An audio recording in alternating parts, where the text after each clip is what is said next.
Dust off your starter jackets, rip off those tearaways and blow into your game cartridges. I'm Sam Blanford. And I'm Sean Kelly. And I'm Simon Blanford. We wish it was the 90s. So we're back after playing through Final Fantasy VII. I'm having a fantastic time. But before we get into sort of talking through what we've been doing, what's one thing that you guys haven't realised you've missed playing around this time? Go on, Sean. I was thinking about this, and my playthrough probably hasn't been as enjoyable as your guys because I've always felt like I was catching up and rushing. But geez, I really enjoy the cutscenes. That's really, really good. Those state of the art graphics. It's very noticeable when you've been running around as like 6 or 7 squares making up a human. Yeah, they're still very impressive, really, considering they're made so long ago. What about you, Si? I think probably just the vastness of it. And you're only in Midgar, but you just get a sense that this is this massive world out there within the game. And just knowing that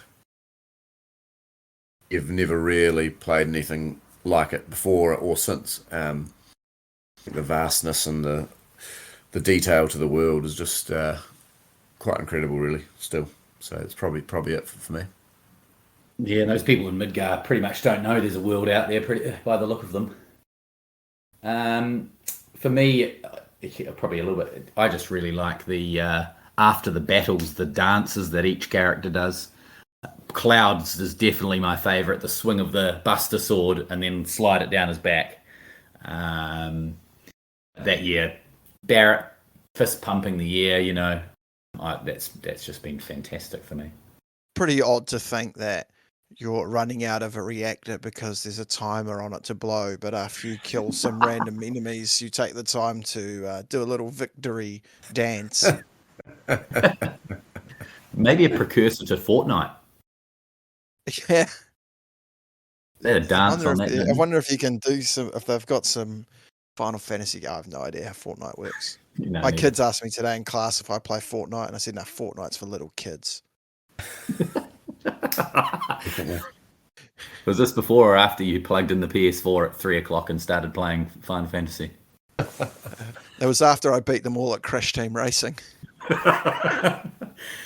I'm glad you actually mentioned the cutscenes because we're gonna walk through Midgar and sort of talk about what's happened so far.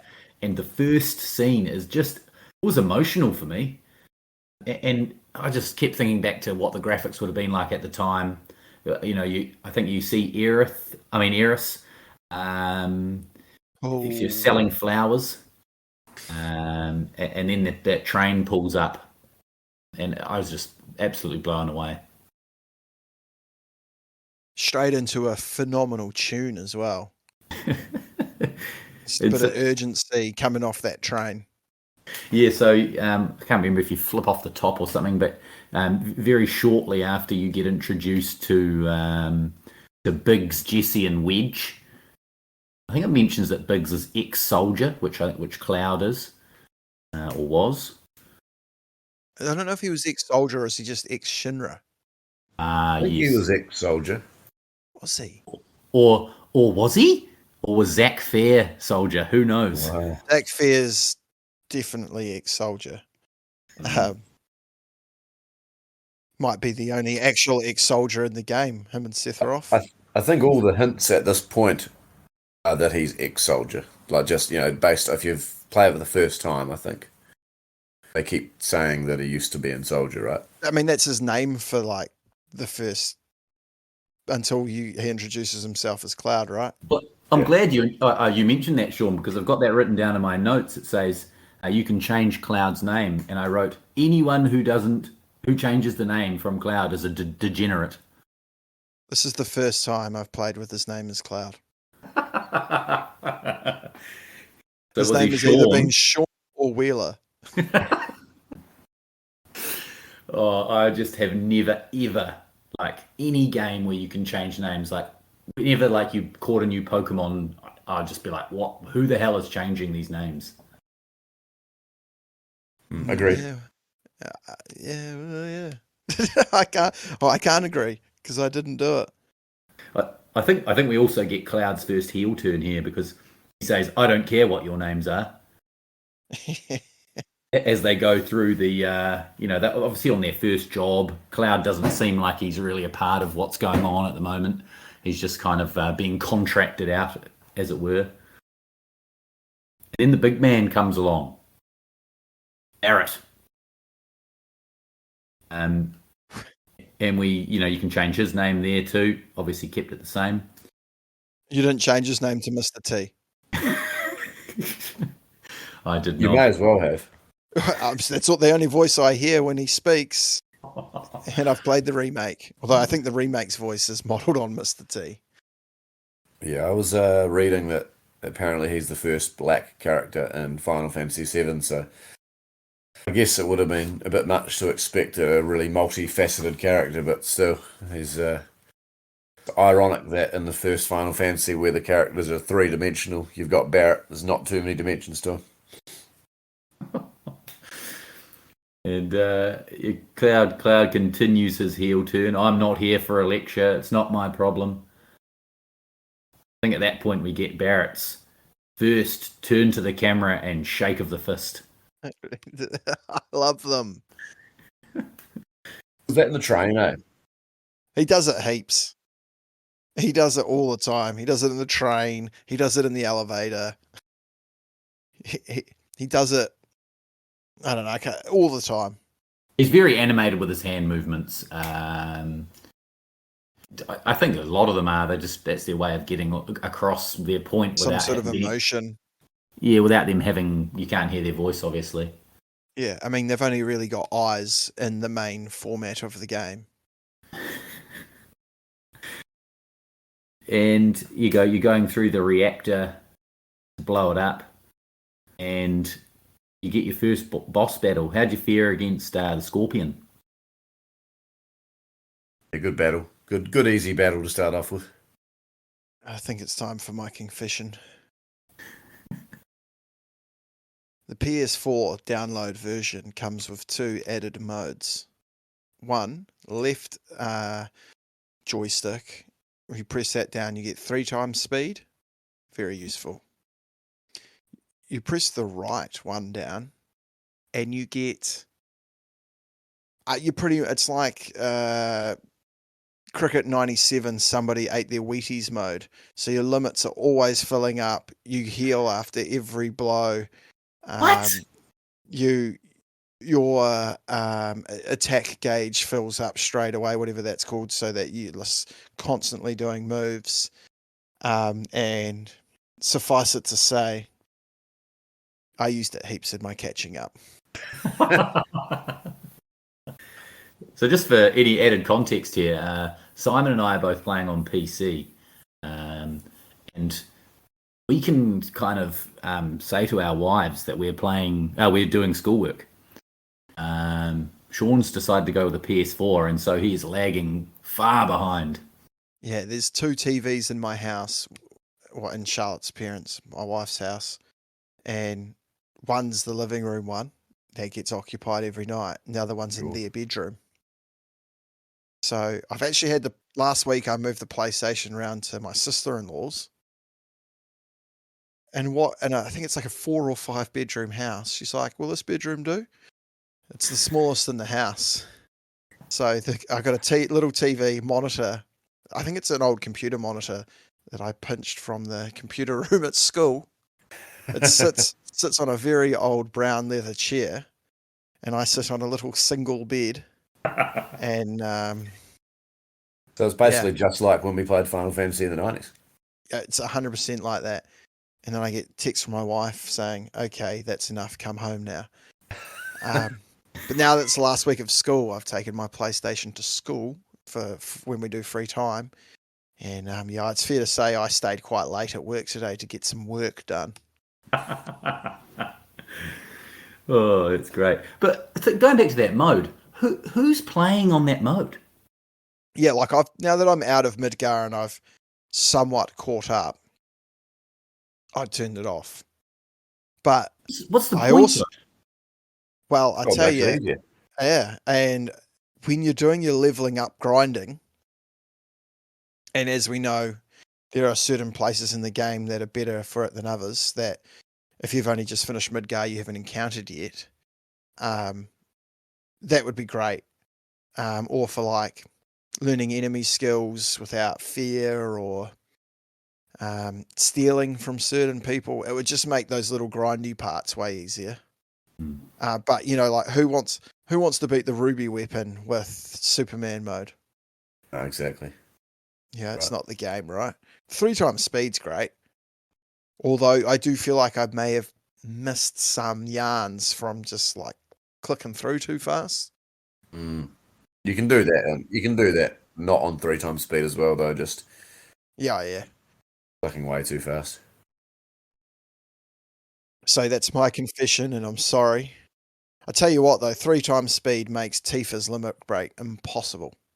Oh yeah, I bet. And despite my desire to pick her because of, you know, my old romantic side, I fucking hate that limit break.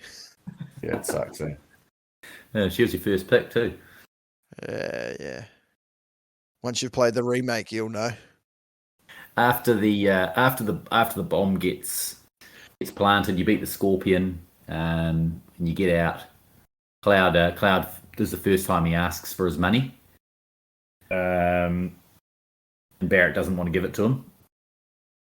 And you get that badass train jump, you know, like you've got all those soldiers coming in to get you, and you do that awesome jump onto the train. I feel like, he goes down into a train carriage and he starts talking to Jesse, Biggs, and Wedge. I feel like there's a bit of chemistry between him and Jesse. Is that Jesse's after it? Big time. In the remake? Is there some kind of tenfold? Oh, real? Yeah, I felt that.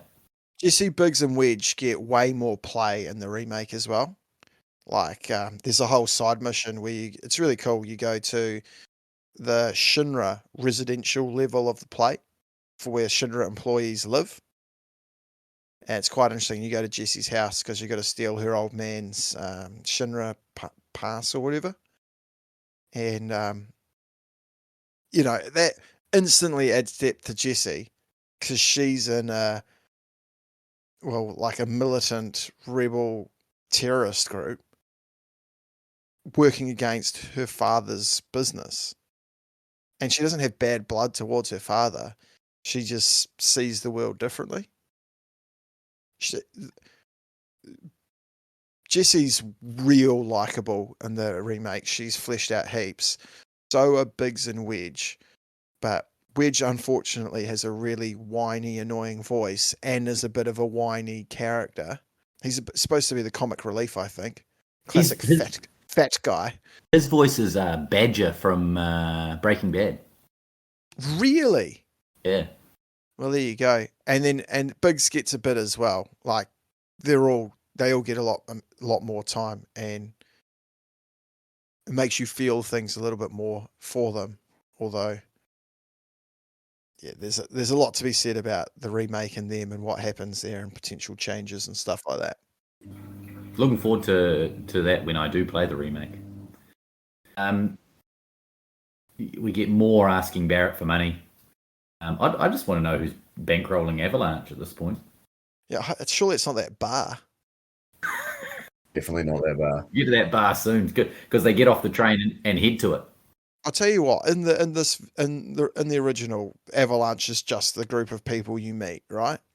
In the remake, it's a massive organization, and there are different like factions. And some people in Avalanche don't like Barrett's faction because they're too extreme. Hard out. So everybody's also got a drink every time Sean says in the remake. God damn. Sorry. I think it's good to get your perspective at certain parts of the remake. You clearly love the remake. I can talk about what sucks about it, but Don't do that now. Nah. But there were lots of points. I'll say this: there's lots of points playing this through where I'm going on to the next stage of the game, and I feel like I haven't done stuff, and then I've gone to a walkthrough and say, "Oh, that's just in the remake," and I'm kind of like, "Thank God," because no one wants to do a side mission chasing around lost kittens. No, that sounds awful. When you do get to the get off the train, head to the hideout, is where you meet Marlene and, more importantly, Tifa. And we get yet another heel turn for Cloud. He's yelling at Barrett, "I don't care about Avalanche or the planet." And I think this is where you get the first Tifa or Cloud flashback, which will continue to confuse me as they go along. I have a question, because this is the first flashback, but there's also these moments going through it so far where he kind of blacks out and you see these white words on a black screen, and I just don't know who's speaking. Is it the planet? Is it Aerith? Is it Cloud? Is it Sephiroth?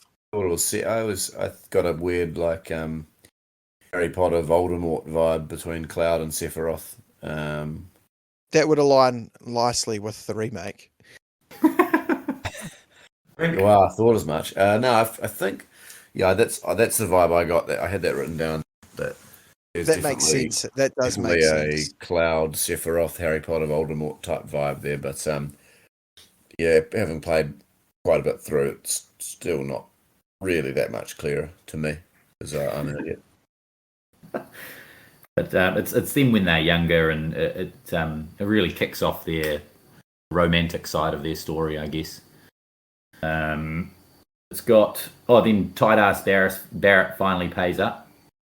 At this point, have we met Aerith yet? You know, when he meets her just as the flower girl, or is that later? You know, he runs past her almost. That's I think that's so just before he does that badass train jump. Yeah, I thought so.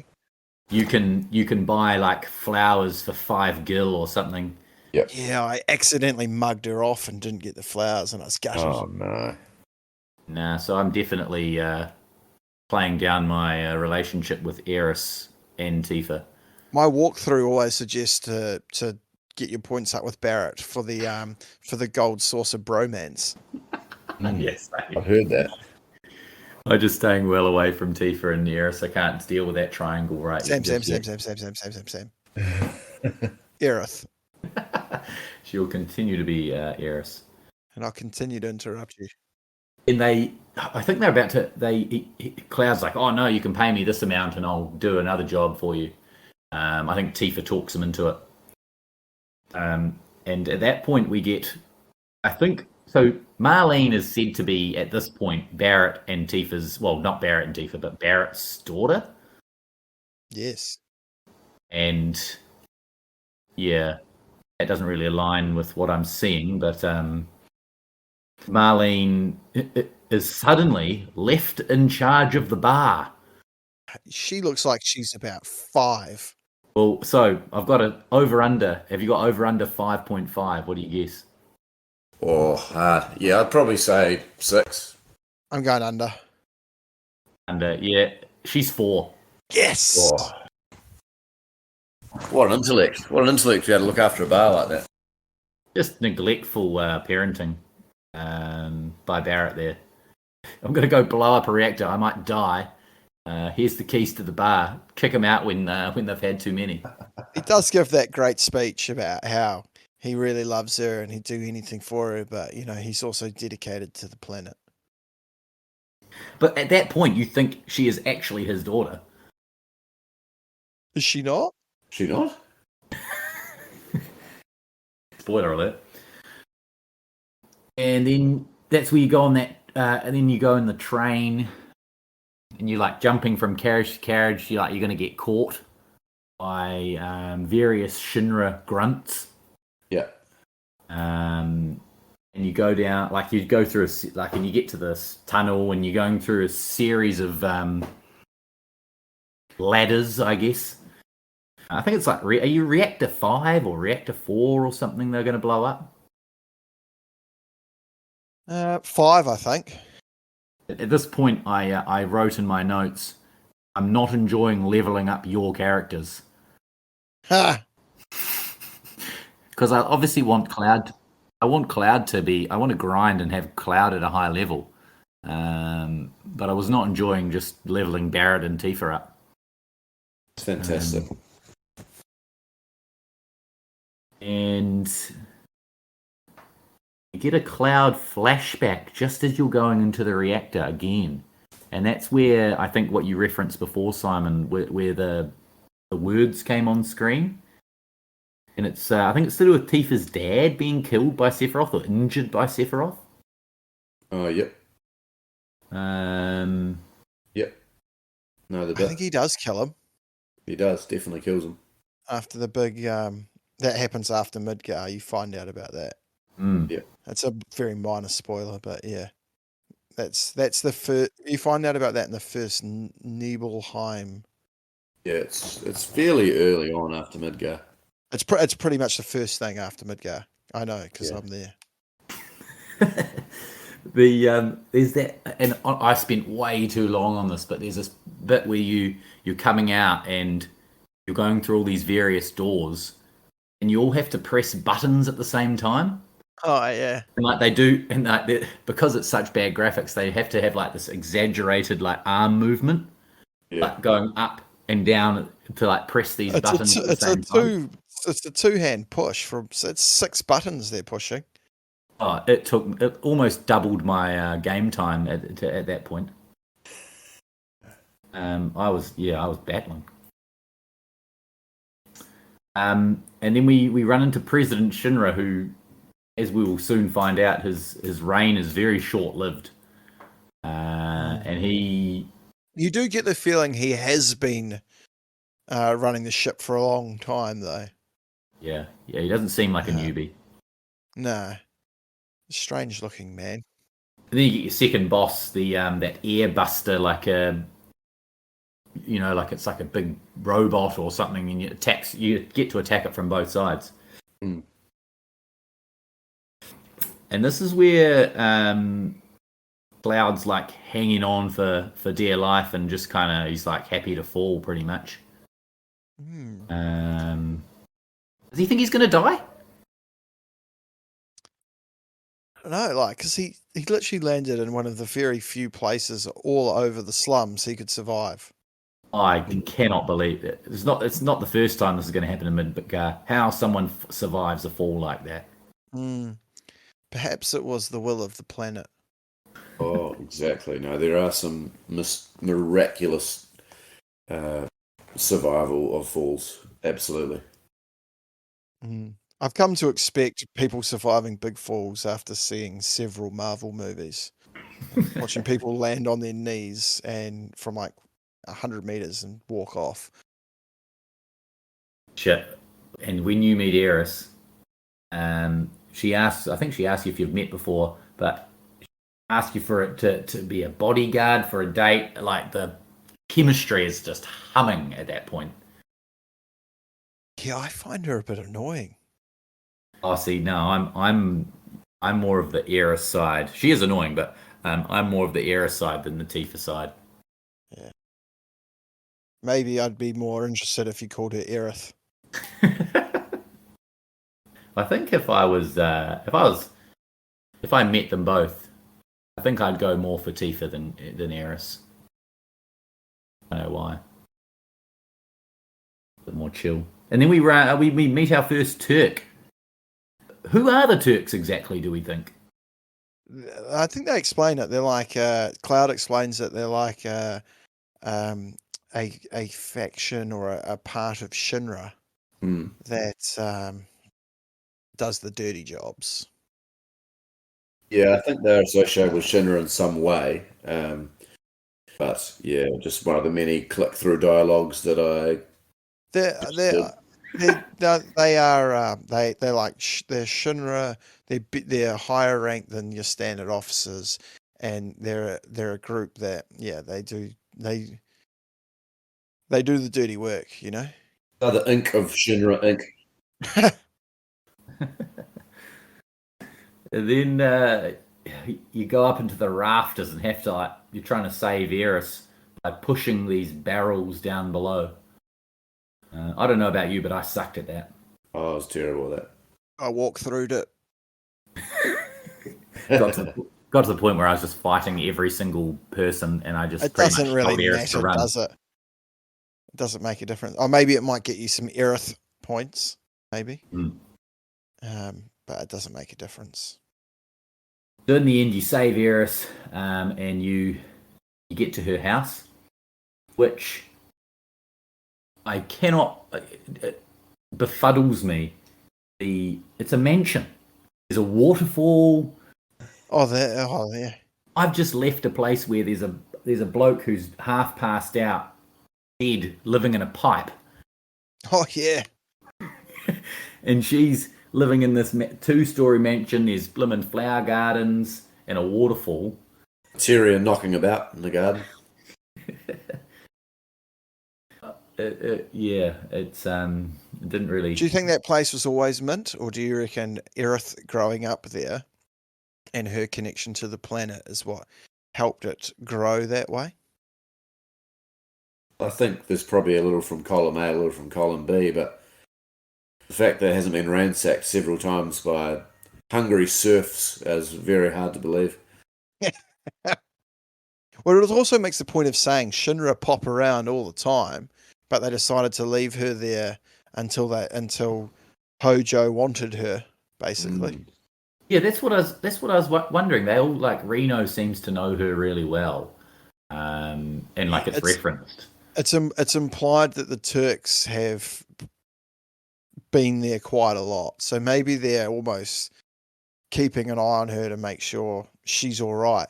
Because obviously it's spelled out later in Midgar that Hojo wants her for procreation, and not with him, with other potential ancient bloodlines, or because just to skip ahead a little bit, it's fairly explicit that when Red and Aerith are in that cell together, it's because he wants them to mate, right?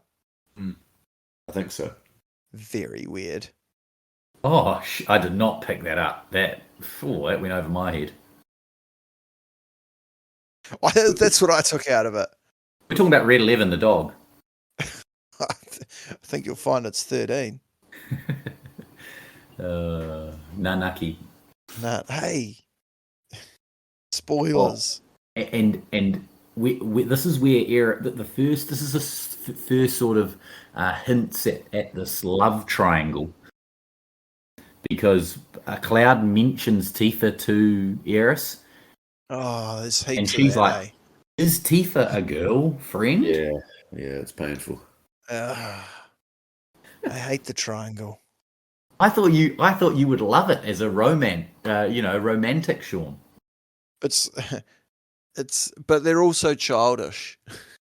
It's like that love triangle was written for children. But we're not playing a game for 30-year-olds. It just could be handled like a lot of the dialogue. It could be handled a lot more with a lot more subtlety. Absolutely. Because it happens all the time. Like it's when they're in those cells, and I think it's in there. And Aerith's like, "I've got my bodyguard, right? And I still owe you that date." And Tifa's like, "Hey," it's like, come on, girls. It's awkward. He's not nice to anyone. They just get on. Tifa and Aerith get on. They don't bicker with each other over Cloud or anything like that. In the remake, their relationship is really well done, real well handled. They kind of make fun of Cloud together and things like that. Yeah. So it's actually it's way less fighting over and way more, I don't know, just seems a bit more normal. Yeah, it's a bit heavy-handed, some of the stuff, like, and all very bit dated, like there's one young white blonde guy, and of course the only girls are really interested in him. Well, they're not going for Barrett, let's be honest. Spoken for. Then we meet her mother, who pretty much just tells you to leave without telling Aeris. Classic, eh? She knows what's good for I Aeris. need you to leave. Yeah. Is this where you have to sneak out? She tells you to sneak out, yeah. And somehow, even though she's asleep in the bed next to you when you sneak out, she is miles ahead of you at the gate. The sneak out's real annoying as well. Like, oh, I fucked that up Yeah, heaps. I That's just- hard on 3 times speed. kept, you'd be probably in the game terms, I don't know, maybe 2 centimeters further to the right, closer to her bedroom, and then you just wake her up straight away, as opposed to just being just slightly to the left. It seems crazy that you wake her up just by walking past, but anyway. How would you say the mum's name? Elmria? Elmria? I always thought it was Elmira. Yeah, I Oh, thought that that's too. definitely it. Now you say it's definitely Elmira. It's just also like, she's this real mythical character, one of the ancients, and her last name is Gainsborough. Yeah. Could not be a more boring English name. Yeah. Aerith Gainsborough. I think then Aeris takes you to that like playground, that real cruddy playground, Yep. and that's where we get our first. Now, you say Chocobo or Chocobo, or neither? Frick. Good question. Chocobo. I say both. I should know this because they talked about it in the remake. You get on you routinely get on a chocobo carriage to skip around the towns, the slums, when you're doing horrendous side missions. But it's like it's pulling some carriage and cart. It's Tifa's yelling out from the cart. Oh, that's right, because you're leaving. You're leaving to go and save Tifa or go to find Tifa, are you, at that point? Yeah, you're going back to find her, and then you see her on the thing, and you're like, "What the hell? What the hell is she up to?" And she tells you that she's on a secret mission. Did she tell you? Yeah, I think she's trying to infiltrate, isn't she? Yeah. Corneo's. Oh, yeah, we'll get to him. Because I think so. We're now in Wall Market, and Wall Market for me is like doing it. That was the most I remembered from Midgar this time around. My memory told me that Wall Market was hours of slaving away, but it wasn't there for very long at all. It felt like I missed out almost. I definitely started to use a little bit of a walkthrough. Like, that's when I started relying a bit more heavily on Well, you got to get the right wig and the right perfume. Yeah, and exactly. There's not all I'll with say that. about Wall Market and the remake is that you get a hand job. Oh, what? Yeah, that. As in a hand massage. But the implications are very clear. Yeah, when you mentioned that the other day, and I was just like nodding away, I had no idea what you're talking about. Oh, it's incredible. It's so weird. The thing I laughed at was straight away, Aeris and Cloud concoct this plan to dress up as a girl. I think Aeris, her quote was, "It's the only way." Yeah. Well, I'm sure there's actually other ways to do this. Like, I'm pretty sure Cloud at this point, as an ex-soldier, could just storm into most places and cut his way to what he wants. Yeah, for sure. You know, like he can cast magic. he he has limit breaks where like a lasery thing comes out of his sword. Like he cut Corneo in half. Especially if you're playing on constant limits.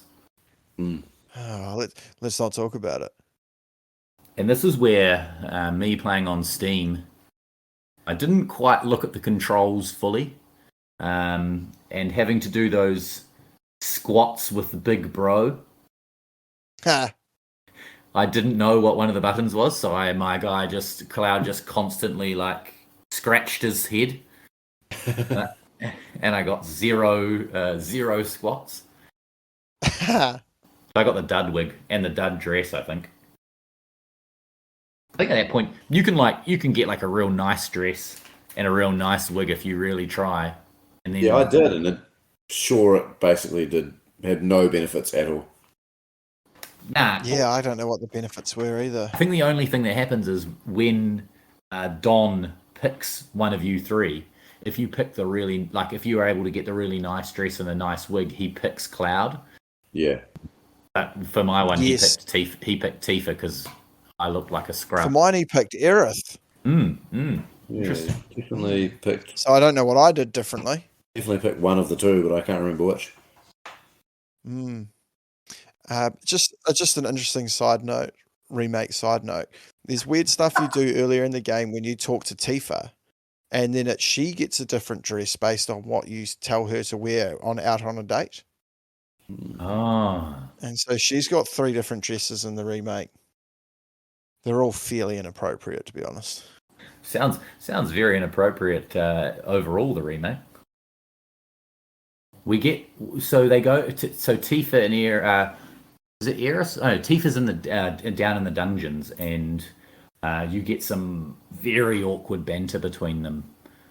And looking at that dungeon, some interesting implements. Implements, is that the right word? Instruments, like weapons and of the like. Did you notice that? Yeah, that dungeon and everything Corneo is up to is like this guy is awful. Yeah, it didn't look absolutely awful. Yeah, it didn't look good. Not for children's eyes, man. But no. I didn't notice it until I played this time, and I've played it as an adult a number of times. Yeah, so as I said, Don picked Tifa for me. Then I think this is the first mention of Heidegger or Heidegger or however you say his name. Because they like Tifa and Aeris, or I think it's mainly just Tifa, threatens to do certain things to Don's appendages. No, it's so that they can get information out of him, and I think this is where he says that Shinra are basically trying to frame Avalanche and drop a plate on Sector 7. I guess Heidegger's the effective, is he like the military leader? Yeah, he because he's in charge of that big gun at Junon or something later on, is he? Or yeah. He's walking around in like a cannon. He walks around in that like green suit that looks a bit army-ish. Yeah, it looks very, very 90s communist look. Yeah, for sure. And you end up Don just drops you down into the sewers from there, much to his delight. Classic trapdoor. And you get through the sewers to Simon's favourite, the train graveyard. Yeah, I found the train graveyard real easy this time, eh? Same. I was very worried about it. I didn't even need It didn't take me long at all. No walkthrough. Yeah, it was really easy. Just a pleasure, really. Well, I don't know about a pleasure, but you from the train graveyard. They make their way to the big, the where they're going to drop the plate from. I guess that big tower. And this is This is, you see gunfire up. I think, is it Barrett's shooting away up the top? Yeah. It really is. Does he have to reload that arm? Oh, it's exactly what I was thinking. Like, how does his arm work? Where does he put the ammo? Yeah, no mention of ammunition, I don't think, the entire game. Mm-mm. He this is where Wedge is throwing probably 300 feet off the plate, and you still can muster up some conversation for Cloud. Unbelievable. Yet another drop that does kill him, but man, should have killed him faster. I don't think he actually dies at that point, though. Like, I don't think he dies until the plate is dropped on him. Miraculous. But Aeris is like, I'll go. He honestly, I have to tell you, he survives in the remake. Does he? Yeah, it's implied. I don't know. I didn't play it that long ago, but sheesh, my memories are. That's the hardest thing. Is like I said before. Like, did that happen? Did that happen in the other game? Did it happen at all now? I don't know, but it's implied that a couple of those guys survive in the remake. Mm-hmm. Yeah, Jesse's the only unknown one. Well, Cloud hopes she lives. Aeris, before you go up the plate, runs off to save Marlene, who is just kicking out the last drunk as a 4-year-old. You've had enough, mate. Shit, she'd run a tight ship, though. And you get to the top, and I think it's like Reno and Singh. Yeah. Oh, Singh, yeah. He's like the leader of the Turks, right? He is. One of them has got, or is it Singh's got Aeris in the helicopter, or... Yeah. And Aeris, I think Aeris alludes to the fact that she was able to save Marlene at that point. Yes. She gives a clue, almost. And then somehow they escape by hanging onto this wire. And it's Barrett, Tifa, and Cloud hanging onto this one wire, swinging a long, long way. I don't exactly know how that works. Phenomenal stuff. So I think they took that one straight from Home Alone. That's where the plate comes down, eh? And there's quite a cool scene of destroys Sector 7.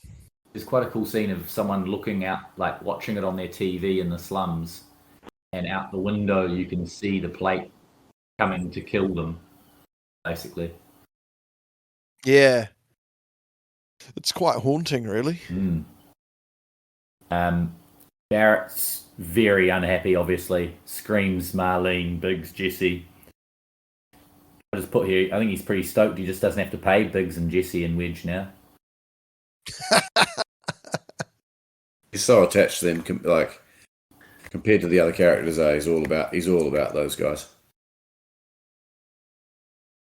Yeah, I imagine he'd have the same reaction to Tifa, but he wouldn't really care about the rest, would he? No. And I think we go to name again? Elmira's house. Yeah. Check on her. Cloud flashback again. And this is like, it talks about Elmira's like husband never coming back. Aeris escaped a research lab and she seems to have powers. And this is where we find out that like Singh and the Turks obviously want Aeris and they're keeping a good eye on her, making sure she doesn't die. And you go into and Marlene has been dropped with Elmira, and Elmira comes like just rips Barrett. You're her father? How on earth could you leave her alone like that? I mean, that's a fair reaction to his Absolutely. behavior. He is just he is just not a good father. All about the planet though, so He does give that great speech makes that clear. about how he loves her, but he's got that feeling inside him that he has to do something. And that's what they decide. They're gonna take on Shinra, go to the HQ, climbing the wall at Wall Market.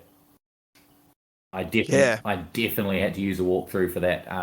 Climbing the wall and that swinging ropes, niggly. Very niggly. Getting batteries from the weapons store. Oh yeah. How do you know to do that? Batteries. I stumbled upon that. That was very lucky.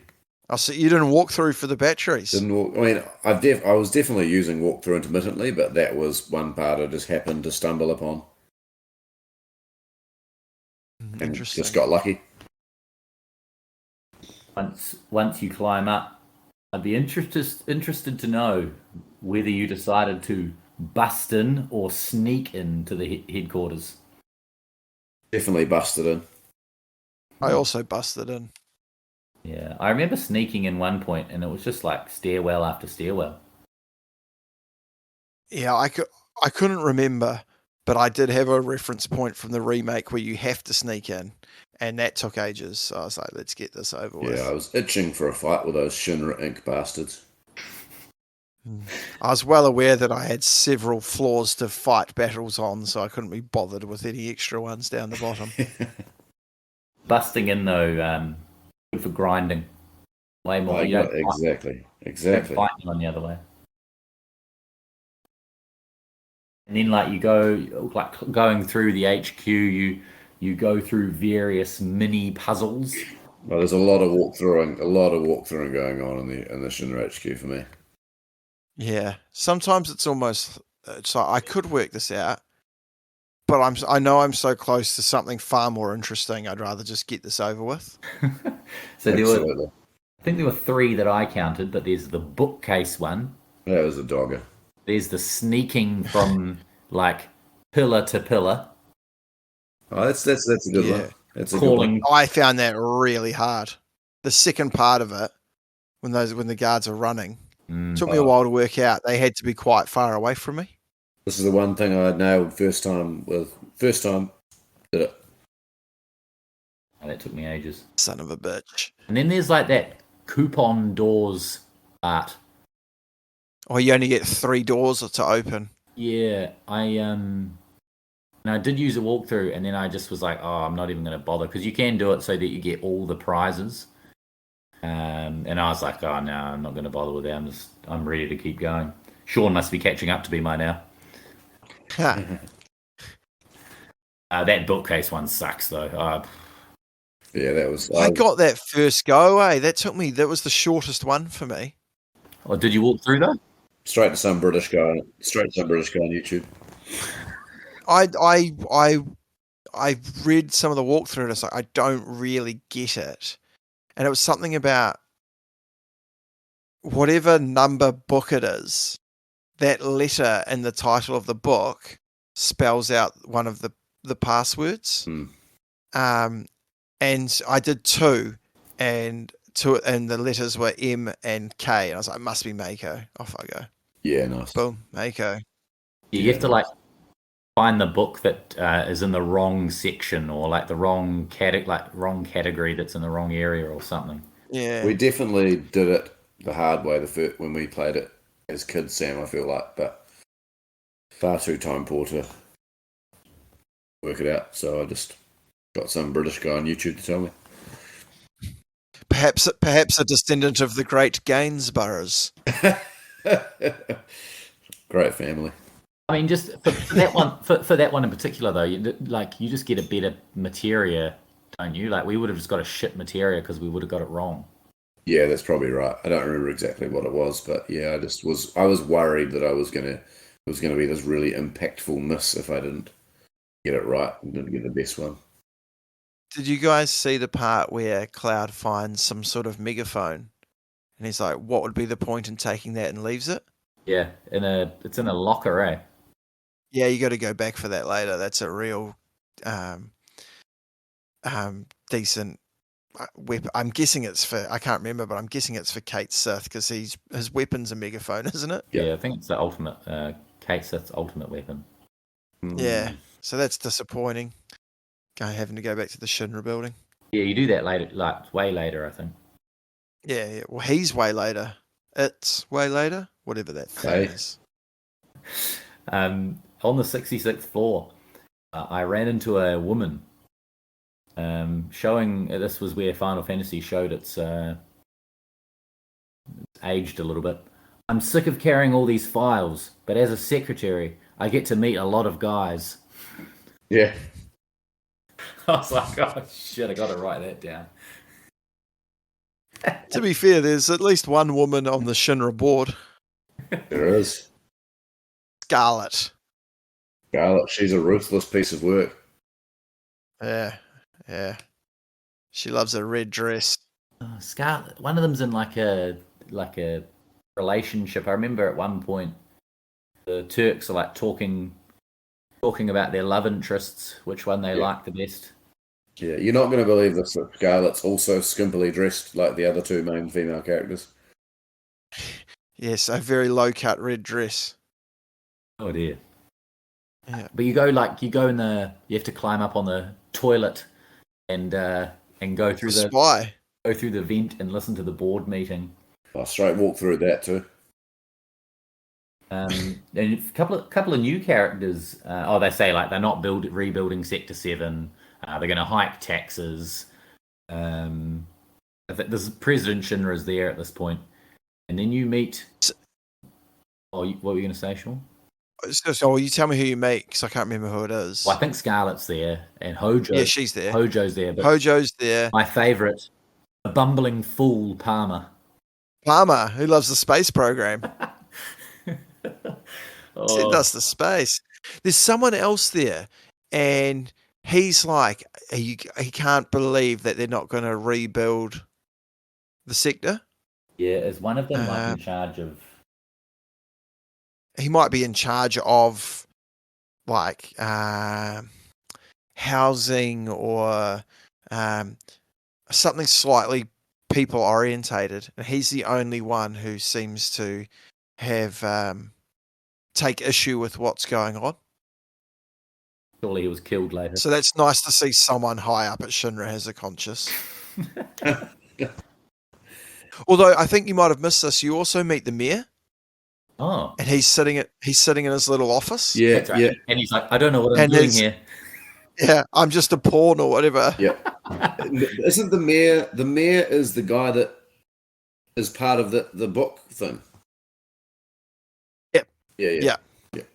In the remake, he is he's Avalanche's man on the inside. Is he? It makes sense. Yeah, That he's makes quite. sense. That's quite cool. I like that. That's a good wrinkle. Yeah. You when you do meet Hojo, you realise he's a fucking weirdo. Yeah, jeez, man, he's gross. And after really not liking any characters so far, definitely not Cloud. Barrett's not really portrayed very well. Tifa and Aerith have this Aeris, have this. Got him. Yeah, you're killing me with that. They've got that weird chat going on.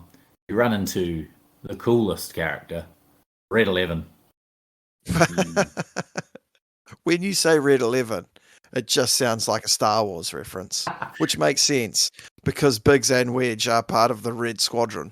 Oh, really? Yeah. He's in that I don't know. I reckon Red's a bit of a jerk. And I tell you what, Barrett's cold on him straight away. Oh, yeah. He's constantly mugging him off for not having any feelings. Hey, as the Barrett bromance is clear, you really have to work for Barrett. He just straight away Red 11 straight away like, call me whatever you wish. I was like, oh, he's so cool. As soon as he speaks, even though he's a dog with a Charmander tail, his voice sounds like slow and patient and wise. Yeah. Oh yeah. Like I don't read it as he looks, I read it as he feels, and that's a pretty good thing to convey with a dog, lion, Charmander. He like I'm cracking up at the graphics at this point because he like busts out and attacks Hojo. It just looks like he's snuggling his neck, Yeah, that's a good bit. and it goes on for way too long too. It's like if he's had that long on his face, he's definitely killed him. Yeah, surely he's got fangs.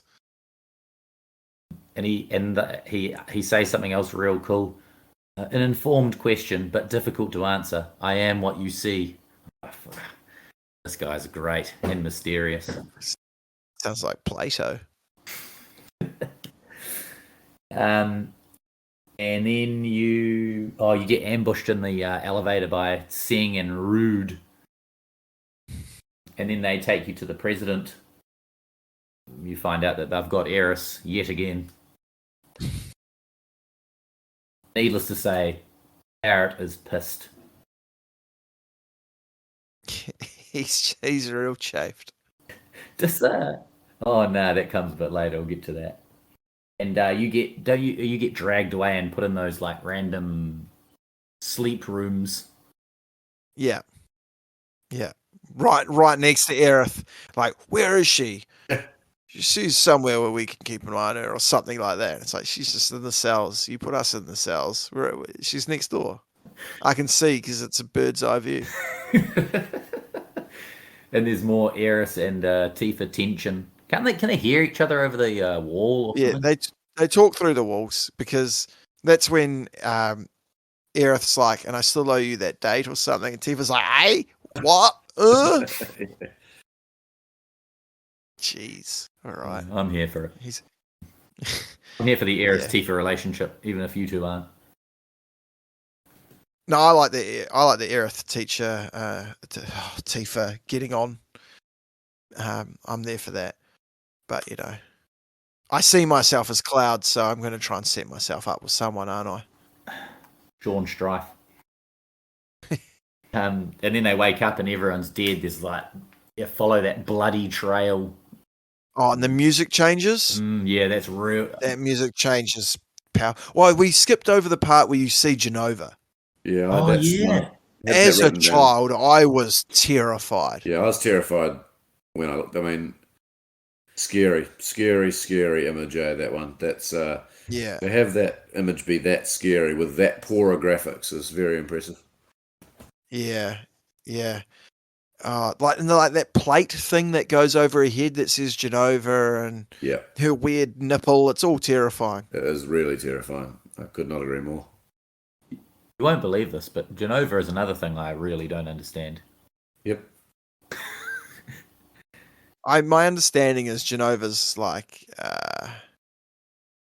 some sort of alien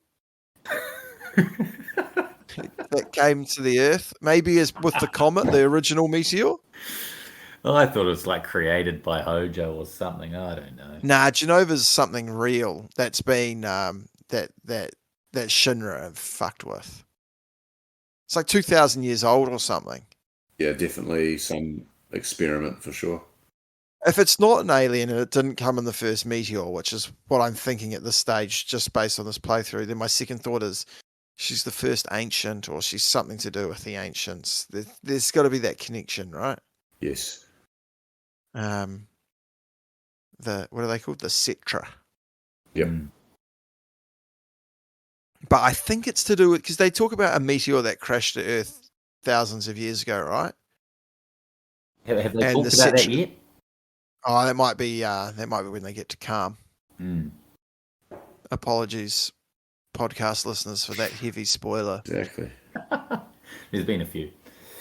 But that you follow that bloody trail up to and like people like mentioning that Sephiroth was here, or you don't know that until you see the sword in the president's back. The sword in the back is so good. Oh, and then they I've got Sephiroth question mark. This was one of my favourite parts. The bumbling fool Palmer pops his balding head from behind a pillar at that point. Oh shit! I cracked up at that bit. Palmer is Palmer is something else. I'm sure you get to fight him later as well. He maybe in Rocket Town. He sucks, but I love him. Yeah, And then you go outside and like you're confronted by Rufus, who's now he's taken over already. the new president. He's already taken over his father's father. It's his son, right? Is it president's son? Yeah. Interesting that it's a presidential styled hierarchy with a real monarchy style of how it works. Unless he just became president and picked his son as his running mate. I don't know. He's got some different views than his father, though. As he his views are embarrassingly evil. He says it's more caricature stuff. He says what everyone's thinking at this point. He just says, "What a crew!" when he looks at the people that Cloud picked up along the way. I just like it when he says, "My father thought he could run Midgar by blah blah blah, but I'm going to do it the easy way and run it with fear." I'm so, oh yuck! Oh, you suck. I think what I liked at this point was like, it's not like it is Cloud's story, but it's not really been his story so far. He's the main character of something that he's kind of just been thrown into. Yeah, he's along for the ride, eh? But he's along for the ride, but you know that he's obviously he's so central to the main story. Mm. It's almost like Barrett's story so far, or the Avalanche story, I guess. Yeah, it really is. And this is the end. I mean, we can talk about it when we get to the very end because there's a little bit to go. But this is sort of the turning point for Cloud, where he's like, "I'm in this because it's Sephiroth, because it's Shinra, It's Marba, and It's the vibe. Yeah, he's but it was always Shinra before, and he's like, I'm in it for the money. I'm a merc. I'm a mercenary. But then he turns back from being a heel pretty quickly after the Shinra building mission. But I'm for it, he's my guy. Yeah. He becomes more likable because so far he has not been likable whatsoever. Nah. not at all. Nah, he's At this point, I yet again had trouble with the Steam controls. Because there's all that, like, beforehand you have to, like, switch materia because you're going, like, Cloud. Oh, let me stop you right there, Sam. You don't have to worry about materia when you've got unlimited limit breaks. Well, I did not have that. And so and you just fight him with Cloud, and I said you have to press the switch button or something, and I had no idea, and I hadn't saved for ages, so I was like pressing all the buttons on the keyboard trying to figure out what switch was, and I was like, screw it, I'm just gonna battle him with attack, and I just had to use all my deadly wastes that I'd stolen. You gotta get rid of the dog first, eh? And that was so hard because he kept bloody putting barrier on. Yeah, he loves a barrier. And all the walkthroughs said, attack the dog and kill the dog first. But I was just like, I just have to keep attacking and using my potions on Cloud. Yeah, that's bad. Oh, that's grindy. Took a long time. But I beat him, and I still haven't had a game over yet at this point. Oh, and you get that real disappointing music. Oh yeah, it's awful.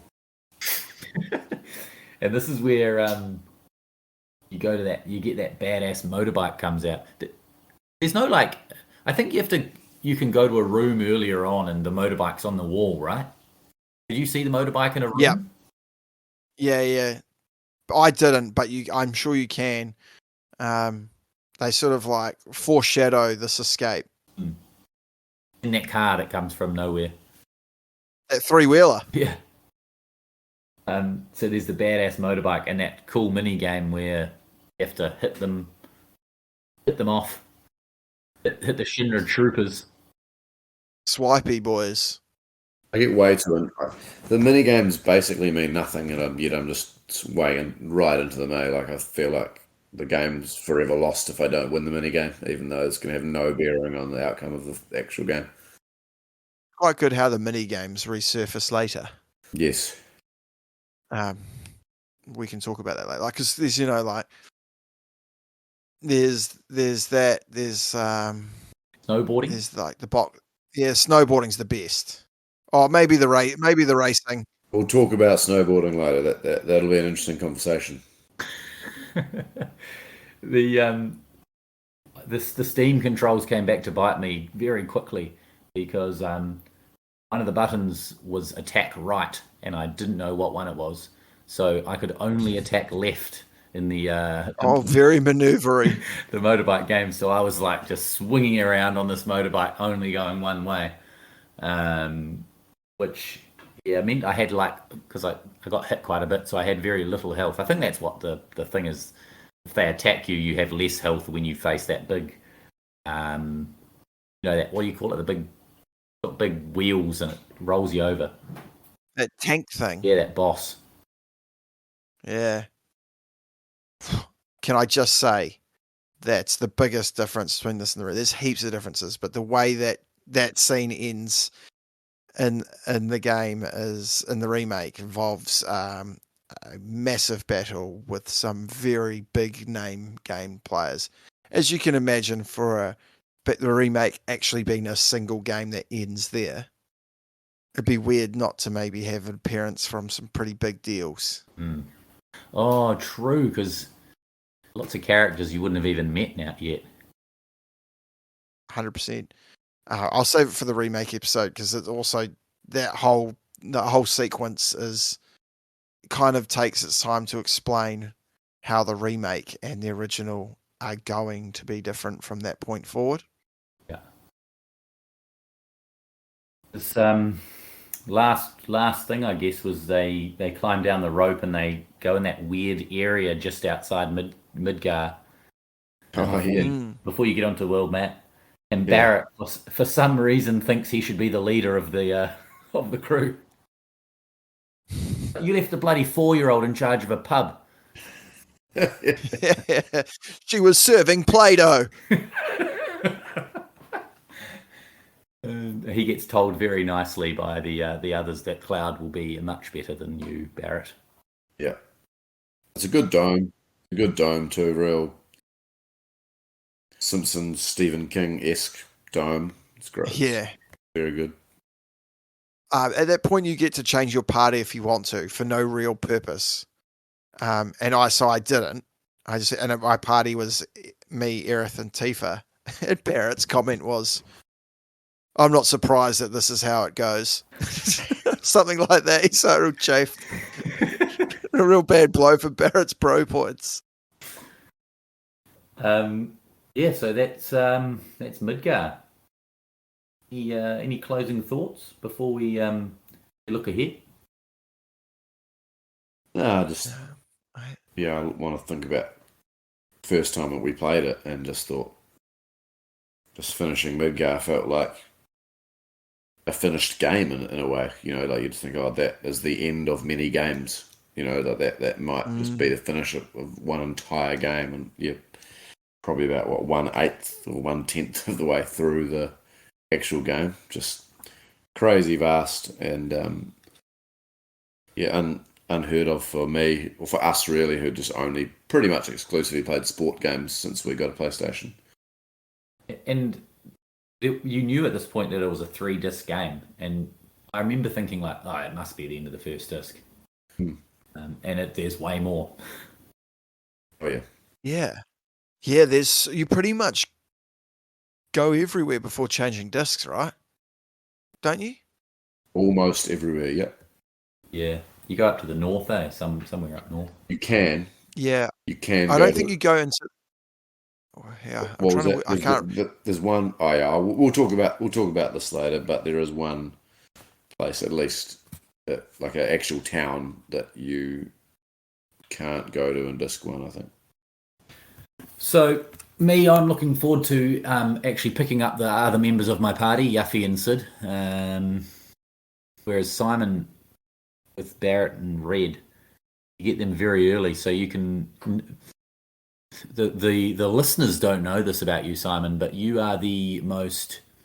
You have probably the most addictive personality of anyone that I know in any, especially when it comes to video games. So I have a feeling your characters would be pretty high levels by the time you leave Midgar already. Yeah, fairly high, but I mean, the world map I feel like as well is easy to grind in the sense that you can just do it outside of town and then go into that inn after, if you know what I mean, if you really need to sort of rejuvenate. So probably not so much grinding in Midgar, but yeah, once we get out of Midgar, we'll be going for it. Sean, anything from you? Yeah, a little sneak peek for the next episode of First Town of Calm. Cloud goes into Tifa's undies drawer in a flashback. Oh, that wasn't in the remake. Well, the remake doesn't get out of Midgar, so maybe it is. You mentioned something to me the other day off air that you've changed the way that you play. Is that just when you were talking about the limits? Yeah. You're not going to carry that on, though, are you? No, I'm done with that now. It was just to catch up because you guys got through Midgar so quickly. I was really concerned about Simon forgetting what happens in Midgar. No, but that's like because I've already. There's a reason I've been quiet. There's a reason I've been quiet, Bob. Yeah, but and then because I'm sitting here going, and I said before, now I'm confused about remake versus original. I don't know what's what. It's actually very confusing. Who's dead? Who's alive? I've got no idea. From now, you should be all right, though. Nah, you'll be fine. It'll come in handy if I'm going through a real boring part of the game and just want to zip through. Because I am a storyline man as well. But if you don't do the grinding properly, you don't level up properly. And like I said, you don't want to beat weapons or bosses just for storyline. You want to beat them because that's the game. You're going to get some good storyline in Calm with a very confusing flashback, which takes a long time. So get ready for that. Yeah, I did that this afternoon. Oh, nice. So next, I think that the next place to we will probably stop will be Cosmo Canyon. We'll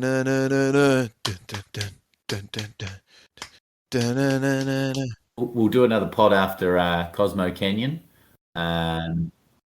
So look forward to Sean going through his first chocobo and taking on the Midgar Zolam, that big snake.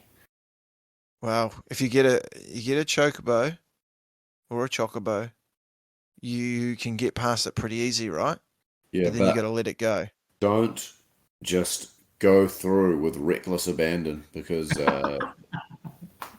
And you if you're really quick and you hug the side, you might be able to get through. That was the most crushing thing in my life. That's my most vivid memory. Well, not the most, but close to of playing the remake originally. Was that thing destroying me and me being like, "Oh, I am bad at this game." There's all these when I was looking through walkthroughs and there's certain ways you can beat it at that level. But it's real difficult, and it's all just to try and get the enemy skill beta, which rips. I picked up my first enemy skill. Nice. Off one of those random robot things that hang out on the outskirts of Midgar. Mantra magic. Yeah, that's it. Yeah, it's good. All right, we'll leave it there. We won't talk too much. We'll talk about that next time. So, signing off. See you next time. Cheers. Peace.